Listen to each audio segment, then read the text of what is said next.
I have heard men explain away a good woman for most of my life, and I have noticed that the explanations always sound like they are about her when, in truth, they are nearly always about him. This is the story of a woman who understood that distinction long before anyone in her town was willing to admit it, and of the one man who finally proved her right. Winifred Holt told Beckett Shaw about the list while they were still standing outside Caldwell's Livestock Exchange on a September evening in Harwick, Wyoming. The dust still settling from the afternoon auction, and his team of grays hitched not 30 feet from where they stood. He had just asked, plainly, without any of the particular performance she had learned to watch for in men who wanted to seem uncomplicated, before revealing eventually that they were not, whether she would allow him to drive her home. She studied him for a moment, then she said, "Before you commit to that offer, Mr. Shaw, I think you ought to hear something first. 7 men in this county have seen fit to end their courtship of me, and I would rather give you the full accounting myself, than let you hear the outline of it from someone else, and spend the ride over wondering what must be wrong with me." Lester Pratt said I knew more about livestock medicine than any respectable rancher's wife ought to. Arthur Cobb said I argued too openly with men in commerce for a merchant's household to tolerate. Douglas Keene announced at a church supper, within earshot of a dozen people, that a woman whose hands spent time in a barn had no business being anyone's wife. There are 4 more names if you want them.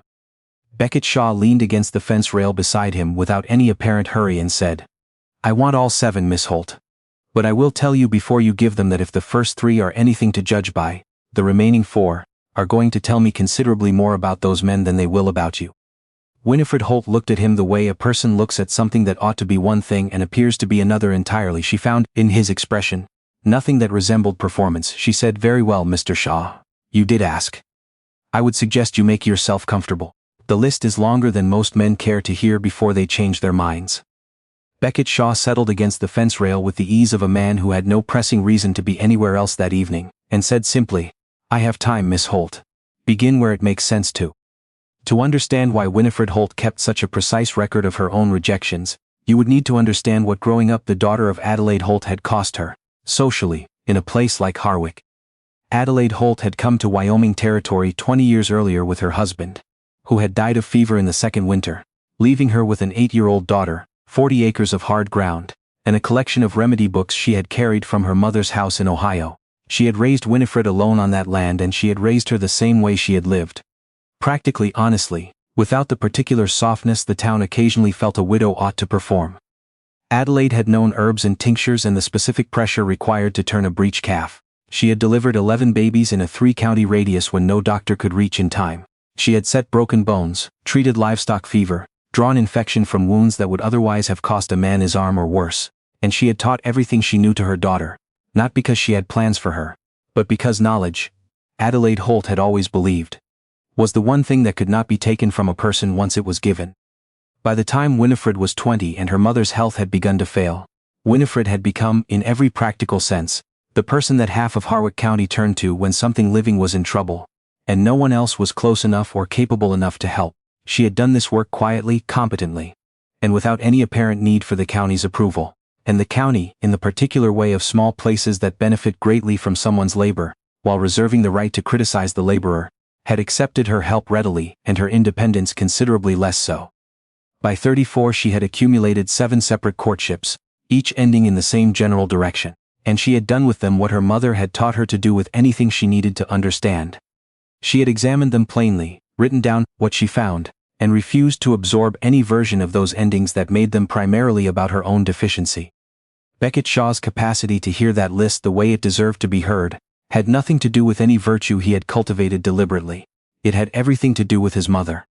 His mother, Rosalind Shaw, had been by every account a woman of considerable practical intelligence, sharper with the land than Beckett's father in nearly every measurable way, quicker to read weather, more accurate in her read of both animals and men. Beckett had grown up watching his father slowly reduce her, not loudly, not with the kind of cruelty that anyone outside the house would have named as cruelty, but quietly, consistently, in the specific manner of a man who could not tolerate being less capable than his wife, and who had decades to address that discomfort at her expense. A wrong word corrected became an argument. A better plan offered became a challenge to his authority. A practical success she had managed while he was away became, when he returned, simply something that had happened, something he had no part in and therefore preferred not to discuss. Beckett remembered specifically an evening when he was perhaps 13, watching his mother correct his father's reading of a fence line on a property survey. quietly, without any evident desire to embarrass him, because she was right and the error would have cost them a spring's worth of fence work.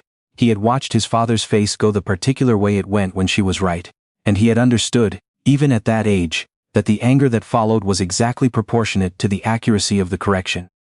His mother had offered fewer corrections after that, not because she stopped noticing the errors, because she had learned over years of the same response, that noticing aloud cost her more than staying silent ever did. By the time Beckett left home at 18, Rosalind Shaw had become a woman who rarely offered an opinion in rooms where her husband was present. She died at 52, worn through, her knowledge largely unacknowledged by the man who had benefited from it every year of their marriage. Beckett had spent 15 years on cattle drives across 3 territories, and he had thought about his mother with a specific kind of grief that had less to do with loss than with the understanding that the loss had been preventable. He had bought his land outside Harwick 2 years earlier, and had watched from a careful distance as the town formed its opinions about Winifred Holt. He had recognized in those opinions the exact shape of his father's old objections. Dressed in different clothes and spoken by different mouths, he had been meaning to introduce himself properly for some time. The livestock exchange had simply provided the occasion. Here is what neither of them could see yet. Standing by that fence rail in the evening light, Winifred Holt had spent 7 courtships concluding, in the careful, empirical way of a woman trained to examine evidence honestly, that her capabilities were the problem, that she would need a man willing to overlook them, or tolerate them, or pretend they were smaller than they were. Beckett Shaw had spent 15 years, concluding that a woman's willingness to go quiet was almost always the visible result of sustained discouragement, rather than any natural disposition. He had never been looking for a woman who would set her own competence aside to make a man comfortable. He had been looking, without much confidence that he would find it, for one who wouldn't. Neither of them understood yet that the very qualities 7 men had refused were precisely the ones Beckett had always hoped to find. They drove slowly in his wagon toward the North Road, where Winifred's place sat at the edge of what had been Adelaide's original 40 acres, and Winifred began with the first name. Lester Pratt had been a rancher's son from the eastern end of the county, and he had courted her for nearly 3 months, before withdrawing 6 weeks after an incident Winifred described plainly. His prize brood mare had gone into a difficult labor on a night when Lester's knowledge had reached its limit, and he had sent for her because there was no one else to send for. She had turned the foal, saved the mare, and been back home before dawn. Lester had thanked her. He had stopped calling 2 weeks later, and when pressed by mutual acquaintances, had said that a woman who understood livestock better than her future husband would make that husband look incompetent in front of his own hired hands. Beckett said, Lester Pratt lost 2 calves last spring to a respiratory illness that any experienced hand should have caught a full week earlier. He had 2 experienced men on his payroll, and neither of them caught it either. His particular problem has never been a shortage of people around him who know more than he does. His problem is that he notices it most, when the person who knows more is a woman. The second name was Arthur Cobb, whose family ran the largest dry goods operation in Harwick. Arthur had courted Winifred for nearly 2 months, before a public disagreement with his family's supplier over the pricing of medical supplies had ended the courtship within a week. She had pointed out, plainly and in front of 3 other customers, that the price Arthur's store charged for carbolic acid had doubled since the previous year without any corresponding change in wholesale cost. Arthur had told her afterward that a wife who challenged men in commercial dealings would cost his business more than she could ever contribute to it. Beckett said, Arthur Cobb has been losing trade to the supply house in Sheridan for going on 3 years now. He has blamed the railroad, the territorial economy, and the weather in every conversation I have heard him have on the subject. He has not, to my knowledge, considered whether customers might be leaving because of the pricing practices you identified, which I happen to know have continued since that conversation, and become considerably more pronounced. The third name was Douglas Keene, and Winifred described him briefly because there was not much to describe. He had never formally courted her at all, but had made his position known at a church supper with enough volume to ensure the whole room heard it, declaring that a woman whose hands spent more time in a barn than a kitchen had no business calling herself suitable for marriage. Beckett drove for a moment in silence before he said, Douglas Keene's wife is the one who manages every practical matter on their property, from what I can observe living a quarter section away. Douglas attends a great many social functions, and holds a great many opinions about other people's domestic arrangements. I do not think his objection was ever truly about your hands, Miss Holt. I think it was about the fact that your knowledge makes it difficult to maintain the particular fiction that his household depends on. That a capable woman is a rarity rather than simply a woman whose husband has not yet succeeded in discouraging her. Winifred had expected when she began this recitation that Beckett Shaw would listen politely through the first few names and then arrive, as each of the 7 had arrived before him, at some version of the same conclusion. Gently stated, perhaps, or honestly stated, as one of them had been honest, but pointing in the same direction regardless. The fact that he had done the opposite each time, turned each man's stated reason over to reveal what sat underneath it, had begun, by the 3rd name, to produce in her a feeling she had not permitted herself in some time. Not hope exactly. The cautious, guarded thing that comes just before you allow yourself to consider that something might genuinely be different. They reached her gate before the list was finished. She opened it herself without waiting for him to offer. He drove the wagon into the yard and tied the team without being told where, which indicated either that he had been here before, or that he had thought carefully about being here, and she was not certain the difference mattered. She invited him to sit on the porch steps. He did. She sat beside him in the low light and continued. The 4th name was Roland Birch, and she took slightly longer with it because Roland Birch had not been a simple case. He had courted her for 2 months and had been, in her assessment, a decent man, which made what happened harder to account for cleanly. He had publicly predicted a mild spell during a week of cold weather, reading the signs wrong and saying so with some confidence in front of his hired men. She had mentioned to him privately afterward that the cloud formation on the western horizon that afternoon was typically a reliable sign of a hard freeze within 2 days. The freeze had come in 36 hours. Roland had not been angry with her in the moment. He had withdrawn by letter 4 days later, citing only that he felt they were not well matched, though the fuller explanation had eventually traveled through the county's usual channels. That being corrected by a woman, in the presence of the men who worked for him, had settled into something he found he could not come back from. Beckett was quiet for longer after this name than he had been after any of the others. Then he said, "That is the one name on your list where I cannot offer a clean judgment, Miss Holt, and I will not pretend otherwise. Roland Birch is a decent man who was embarrassed in front of his hired hands, and that is a particular kind of wound that some men can manage and some men cannot. I think he made the wrong choice. I think he dressed that wrong choice in language neutral enough to make it sound like incompatibility rather than what it was. But I will not tell you the wound wasn't real. It was real. He simply chose to put the cost of it somewhere it didn't belong." Winifred said, "That is more fairness than most people have extended to Roland on my account." Beckett said, "Fairness costs me nothing, and it seems to me the whole trouble with how this town has treated you is a failure of exactly that. Everyone content to accept the version of events offered by the man who left, without once stopping to ask whether the man who left had a flaw worth examining." The 5th name was Frederick Burr, who had courted Winifred, across several months of written correspondence from a county to the south before arriving in Harwick for a visit, and discovering that the healing work she had mentioned in her letters constituted what he called, with evident distaste, a commerce. A woman conducting any form of business, Frederick had stated, was unsuitable for a man of his position. He had said it on the 2nd day of what was meant to be a week's visit, and left on the morning stage the following day. Beckett said, "A man who courts a woman by letter for 4 months, and then discovers a principle he has never previously mentioned, is a man who found a convenient reason more acceptable to state aloud than the real one. Frederick Burr had read every letter you wrote him. He traveled 2 days to visit you. If his objection to women in business was genuine and deeply held, he had ample time to raise it before making that trip. He didn't. I suspect the actual objection was something considerably smaller and less principled than what he said at the door." The 6th name was Sylvester Todd, and Winifred told it quickly, because Sylvester had at least been honest. He had met her twice, told her plainly on the 2nd occasion that she intimidated him, that he would never be at ease in conversation with a woman who knew more about practical matters than he did, and that he believed it kinder to say so directly than to dress it in some other complaint about her character. Beckett said, "I will give Sylvester Todd credit for the honesty, which is more than most of the others have earned. But I want to say something about what he called intimidation, because I think that word is doing a particular kind of work when men use it this way. It is not a description of you. It is a description of his own preference, that he would rather feel comfortably superior than genuinely matched. He named his preference and called it your problem. The discomfort belongs to him, the capability belongs to you." The 7th name was Martin Feld. Winifred told it the way you tell the thing that cost you the most. Not slowly, not with drama, but with the careful evenness of someone who has rehearsed the telling until the words themselves no longer tear quite so badly, though the place where they tore has not fully closed. Martin Feld had been a traveling land speculator, who passed through Harwick twice a year on his circuit through the territory.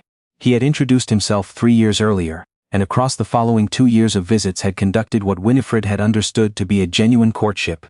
Regular letters between his trips, long conversations about the land and the work, an eventual discussion of intentions that had seemed, to her, to be moving towards something real. On his last visit, a freighter from Cheyenne had recognized Martin at the hotel and greeted his wife in the same sentence. A woman waiting for Martin at home who had, by the freighter's account, been married to him for going on 4 years. Martin had not denied it. He had said, with a composure she found harder to forgive than the lie itself, that he had always valued their conversations and had never intended cruelty. Then he had left on the morning stage and she had not heard from him since. Beckett Shaw said nothing for what felt like a long stretch of time. When he spoke, his voice was quieter than it had been at any other point in the evening, and there was something in it that Winifred recognized, after a moment, as genuine anger rather than performed sympathy. He said, "That is not a courtship that failed to work out, Miss Holt. That is a man who looked at your intelligence and your knowledge, and your willingness to trust him across 2 years of distance, and used all of it as a convenience. The others refused you. Martin Feld deceived you, and those are not the same thing, and I find I am considerably angrier about that name than I have words to say usefully about the other 6 combined." Winifred said quietly, "It was the one that hurt the longest. The others refused me for reasons I could eventually examine and understand even when I disagreed. Martin never refused me at all. He simply let the truth arrive from a stranger's mouth, and by then 2 years had already passed." The porch was dark except for the narrow light above the door. The night sounds had settled in fully around them. Frogs down by the water trough, a horse shifting in the paddock, the particular quiet of a Wyoming evening in early fall. Then Beckett said, "I have heard the whole accounting now, Miss Holt, all 7 names. And I want to tell you what I hear in them, because I think you have been listening to the wrong thing for a long time." He said it the way a person makes a careful diagnosis, not hurried, not performed, one piece at a time, each one set down where it could be looked at plainly. Lester Pratt was afraid you would notice how little he actually knew about his own land. Arthur Cobb was afraid you would notice how much he was overcharging people who trusted him. Douglas Keene has built a life on the idea that capable women are the exception, and you disprove that simply by existing. Roland Birch chose his own wounded pride over his own better judgment and dressed the choice in neutral language. Frederick Burr invented a principle at the exact moment he needed one. Sylvester Todd preferred to be comfortable over being genuinely matched, and Martin Feld was simply not an honest man. He paused. 7 names, Miss Holt. Not one of them, looked at plainly, says a single true thing about you. Every one of them describes a limitation in the man who left. I want you to hear that clearly because I do not think anyone has said it to you in those exact words before, and I think it is past time someone did." Winifred Holt sat on her mother's porch steps, and listened to her own 7 wounds restated, one at a time, redirected away from herself with a specificity she had not anticipated, and found that she could not locate a single point in the accounting where she disagreed. She said, after a while, "Why did you want to drive me home tonight, Mr. Shaw? You must have known the general shape of this before you asked. Harwick is not large enough for it to have been a complete mystery." Beckett said, "I knew the general shape. I didn't know the particulars until tonight, and the particulars have only confirmed what I had suspected from a distance. But I'll tell you the real reason." He looked out toward the dark paddock and then back at her. "I watched my mother spend 30 years being made smaller by a man who could not tolerate her being more capable than he was. By the time I was old enough to understand what I was watching, most of what she had once been was already gone. She died before I could say to her what I needed to say. When I heard this town describe you, too capable, too plain-spoken, too much for any reasonable man, I heard my father's exact words coming out of different mouths, and I have spent 15 years promising myself I would not be the man my father was." He said, "I am asking to court you, Miss Holt, with the full accounting in front of me and no intention of ever adding an 8th name to your ledger." Winifred Holt, who had kept her list the way another woman might keep a scar covered. Not out of shame precisely, but out of the hard-learned knowledge that displaying it tended to cost more than concealing it, found herself for the first time in 3 years, uncertain what to do with a man who had not only looked at the record directly but had told her, with specificity and without a trace of sentimentality, that none of it was hers to carry. She said, "I accept your courtship, Mr. Shaw, though I will tell you plainly that I intend to keep the ledger. If you give me cause to add your name, I will do it with the same care I have just heard you extend to the others, and I will examine your particular failure with equal honesty." Beckett said, "That seems entirely right, Miss Holt. I would not expect anything less from a woman who keeps such careful records." They sat a while longer on the porch steps, and Winifred told him about a case she was working through. A neighbor's draft horse with a joint infection that had not responded to the standard remedies, and what she was currently considering trying next. Beckett asked questions, not the wandering polite variety men asked when they were waiting for a woman to finish a subject, They found tedious but specific questions, the kind that made clear he had heard the previous answer before asking the next one. They talked past the reasonable hour for a caller to take his leave, and neither of them remarked on it. Adelaide Holt's lamp had gone dark upstairs an hour before the conversation ended, but she had watched long enough from her chair by the window, before she turned it out, to feel the quiet, careful quality of something she had not permitted herself on her daughter's behalf in a considerable while. Not certainty, just the unhurried, honest beginning of hope. Beckett Shaw's courtship of Winifred Holt became, within the month, the subject of considerable commentary in Harwick, most of it skeptical. A good portion of the county had by then privately settled on the conclusion that Winifred Holt was simply not the marrying kind, and Beckett's evident and unashamed attention to her struck most people as either admirable or baffling, depending on which side of that conclusion they had landed on.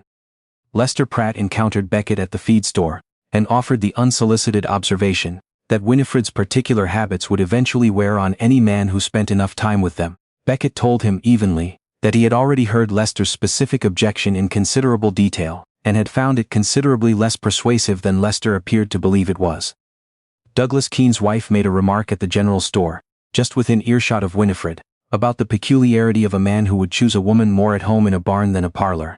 Beckett said nothing to the woman directly. He told Winifred afterward that he had found it a particular irony that the most capable woman on the Keene property was the one being asked to offer opinions on whether capable women made suitable wives. The skepticism did not disappear, but it did gradually stop requiring active debate and begin simply being a visible fact of the county that no longer needed defending or explaining. Public consistency is its own argument in small places, and Beckett Shaw's respect for Winifred's work was both public and consistent. Arthur Cobb's pricing practices were brought before the County Commerce Board within the year by 3 separate customers. One of them a rancher's wife who had been tracking the discrepancies in her household ledger for 2 seasons. The complaint was sustained. Winifred heard the news and felt not vindication exactly, but the quiet settled confirmation that Beckett's reading of each man on her list had been considerably more accurate than the town's original judgment of her worth.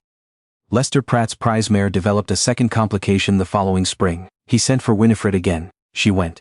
She treated the animal without comment about anything else. The mare recovered, and Lester paid her fee and told no fewer than 4 people that week that there was no better hand with a sick animal in the county. It was not an apology, but it was for Lester Pratt probably as near to one as his nature was likely to produce.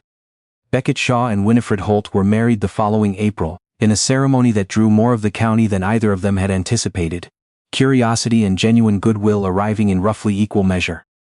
Winifred kept her ledger as promised. Though its character changed considerably after the wedding, it became less a catalogue of old wounds, and more an occasional private record.